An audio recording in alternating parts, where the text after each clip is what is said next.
This is a good example. Now I have 4 above and 3 below.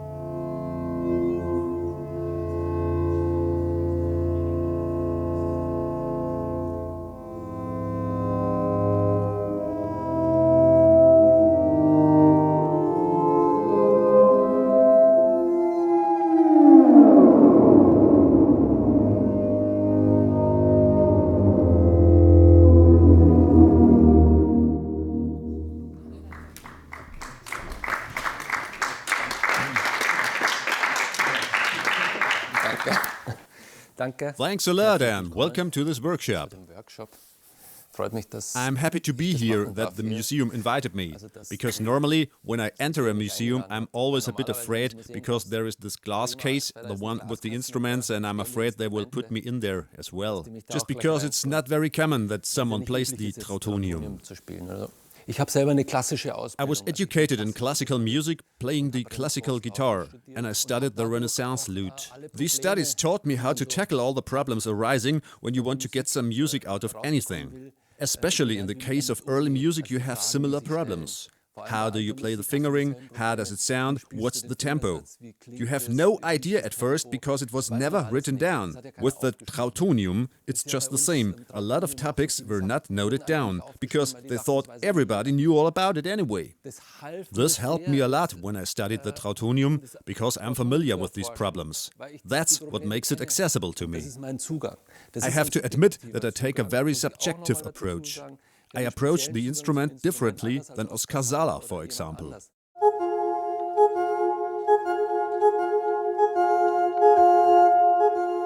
There were 3 key persons for the Trautonium. First, Mr. Paul Hindemith, who in fact started the whole thing. Secondly, Mr. Oskar Sala, his student. And finally, Mr. Trautwein, the inventor. All this happened in Berlin, Germany, at the Music and Radio Lab, the Rundfunkversuchsstelle. The Rundfunkversuchsstelle was part of the conservatory, founded in 1928 or 29. An electrical engineer, Trautwein, was supposed to work with some musicians. He should try to invent and develop something. Paul Hindemith was interested in the project and provided support. Trautwein had various inventions at hand, but Hindemith liked this one best. It's a single-string instrument and Paul Hindemith himself played the viola, so he knew he would be able to get on with it well. So he said, "This invention is great, let's go for it." Paul Hindemith had a student, Oskar. He told him, "Go up there and watch what Trautwein is doing. You are the link between the composer and the electrical engineer."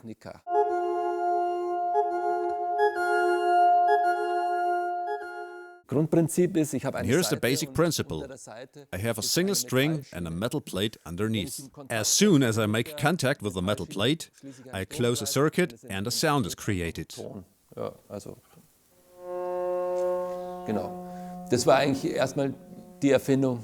That was the invention of the Trautonium.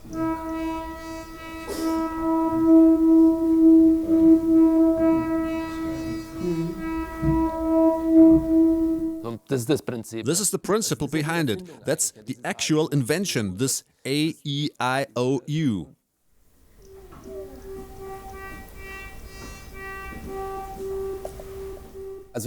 When you first listen to it, you might think, this sounds strange, a bit off-key. Only now, after all these years, I realize what was really new about it, the possibility of extreme filter change, which allows variations in tone color.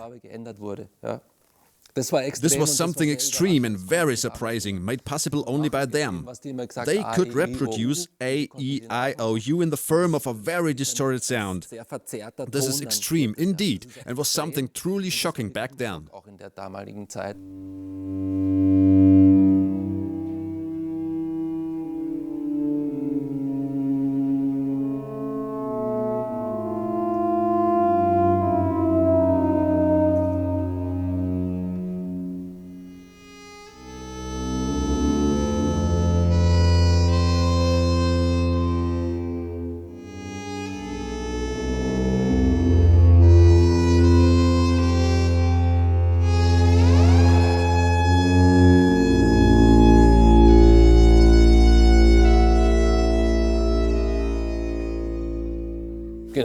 Like this.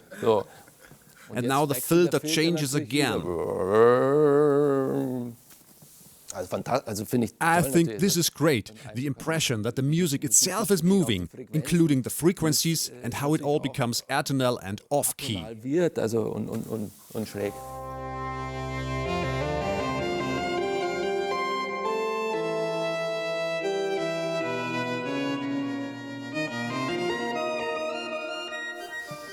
You notice that there are two manuals. The left side is for controlling the lower manual, the right side is for the upper manual. I'll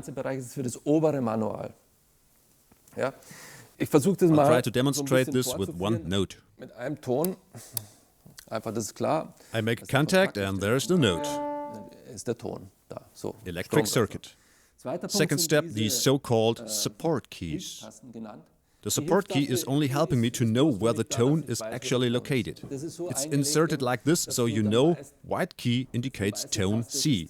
You can adapt it to small or large fingers too. You can play it without using them as well. But when you are playing something fast, it's better to have some orientation. You press the key and you get a precise note. But I can also simply glide underneath the key. The decisive part that Oskar Sala invented, however, is the glycerin drum.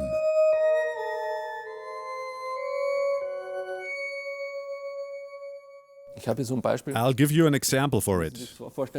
I press down the string and the key, then this part is lifted.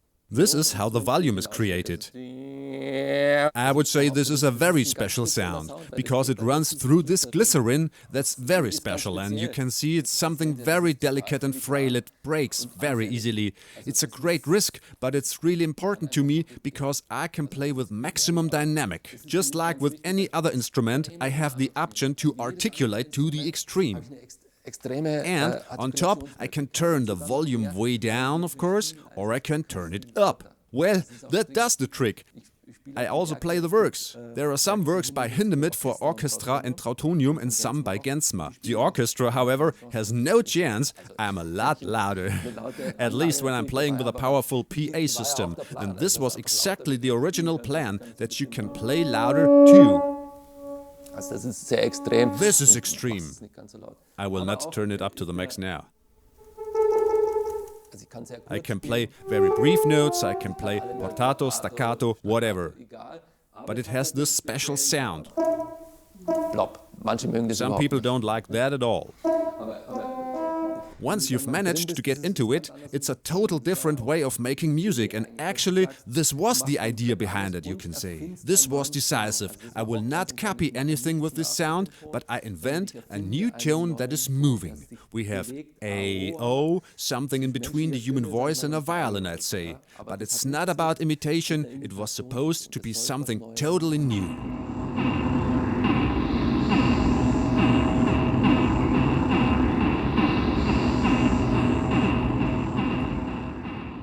The next step was the invention of the subharmonic generator. With the subharmonic generator, I can add 3 additional notes to each note.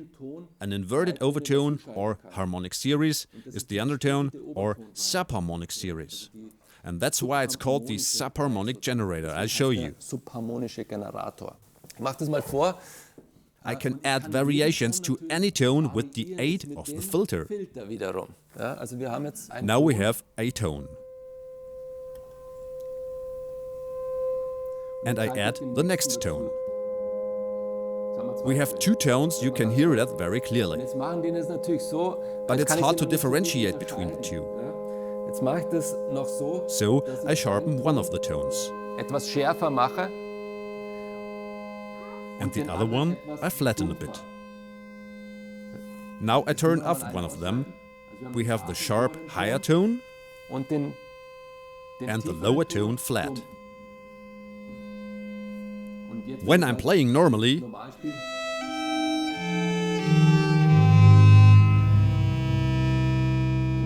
I always have the sharp and the flat tone. That's only 2 tones, but you can do the same with 4 tones too.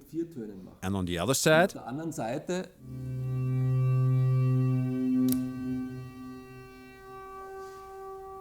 First the higher tone, and now I add the second one to it. In most cases, the lower manual is the bass. It's subdivided like an organ, hence the term Mixtur. The organ was used as a reference. The lower manual is for the low tones, the upper manual for the high tones. I reduced the echo to a minimum so you can maybe hear it a bit better.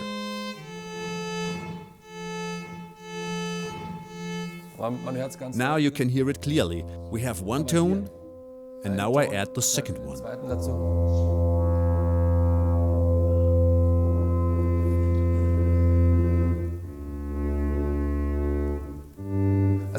This alone opens up a whole lot of opportunities for experimenting, as you can determine the timbre simply by the sharpness. A live performance is really difficult because you have to switch around a lot. It's really risky. Remember, it's analog technology, you turn it only a little bit too far and the sound is gone. You will not be able to find it again. Great, you had some super sounds and they're all gone.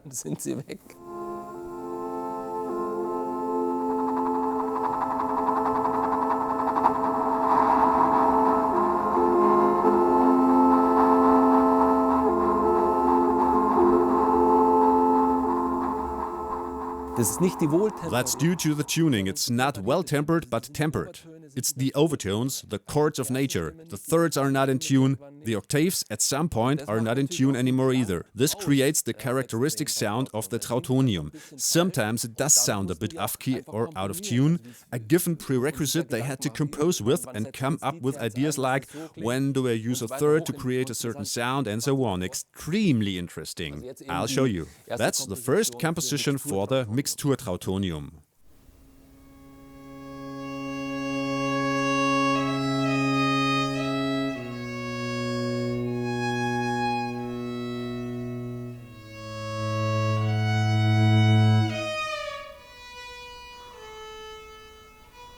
I switch it on.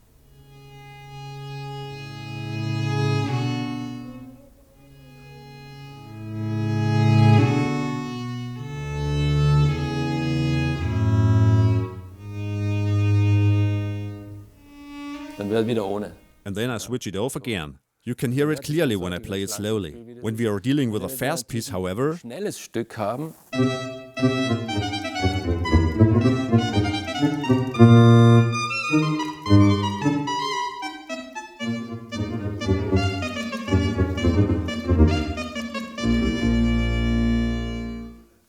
you realize immediately, wow, now we're talking. By getting a feel for how to play it, you get into the music a lot easier, because you start to hear it differently. And there's the slow piece and the rondo, an extremely great piece, which to me as a musician is a world of discoveries, something new every time. It takes about 10 minutes. There are very fast passages and effect passages.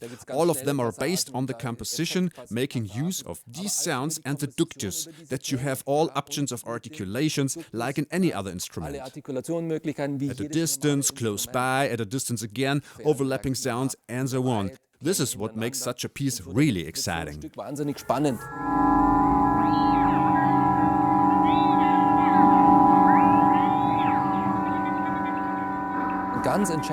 That's an important key element of the whole story. We are dealing with tonal free music. Paul Hindemith and the whole school of Paul Hindemith, the fundamentals of the whole Trautonium business, were not into atonal music. As Oskar Sala, Gensmer and Paul Hindemith too put it, while making music, we need to feel something. We are looking for music, a new sonic universe which can be perceived, not explained. Try it out, you won't get the chance to use one anytime soon.